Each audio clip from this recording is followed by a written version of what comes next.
রংপুরে ভিসি দোতলায় মিটিং করছে, সেখানে প্রক্টর এবং বিশ্ববিদ্যালয়ের সবাইকে নিয়ে। সেখানে আগুন দিয়েছে, গাড়িটাই তো পুড়িয়েছে, বাড়ির ভিতরে আগুন দিয়েছে। পুলিশ যখন উদ্ধার করতে গেছে পুলিশের উপরে হামলা করেছে।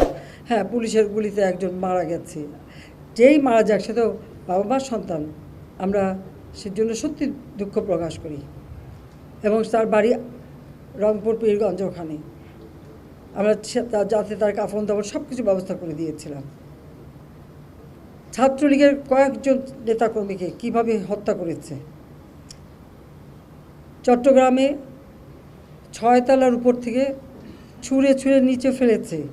যারা জীবন বাঁচাতে ঝুলে আছে জানলা শিক ধরে, তাদের উপরে পাথর মেরেছে, হাত পায়ের রগ কেটেছে, 7 জন ছাত্রকে হত্যা করেছে।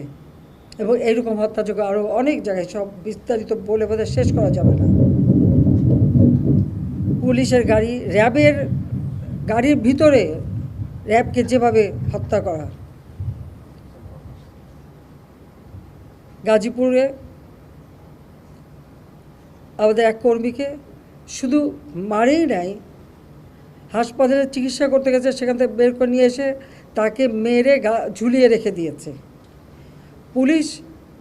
সেই উত্তরা ইসলামী হাসপাতাল চিকিৎসা করতে গেছে আহত পুলিশ, তাকে হাসপাতাল থেকে টেনে বের করে রাস্তায় ফেলে তাকে সেখানে কুপিয়ে কুপিয়ে হত্যা করেছে। পুলিশকে মেরে ঝুলিয়ে রেখেছে। আমার মোটর কেডের যে পাইলট, মোটর সাইকেল দিয়ে সব আসতো, সে ওই যাত্রাবাড়ির ওদিকেই থাকতো। ওখানে প্রত্যেক বাড়িতে বাড়িতে যেয়ে তারা খুঁজছে পুলিশের কেউ আছে কি না, আওয়ামী লীগের কেউ আছে কি না। ও যখন ওখান থেকে বের হয়ে আসছিল কাজে যাবে, তাকে সেখানে মেরে ফেলে রেখে দিয়েছিল। যখন এখানে আসে না, খোঁজ করে দেখে তার লাশ পড়ে আছে। এইভাবে একদিকে হত্যাকাণ্ড, একদিকে জ্বালাও পোড়াও। 2013, 2014, 2015 এই জ্বালাও পোড়া হত্যাকাণ্ড আমরা দেখেছি। আবার শুরু করলো এই 2024 সালে, যখন দেশটা এই দীর্ঘ 15টা বছর রাত দিন পরিশ্রম করে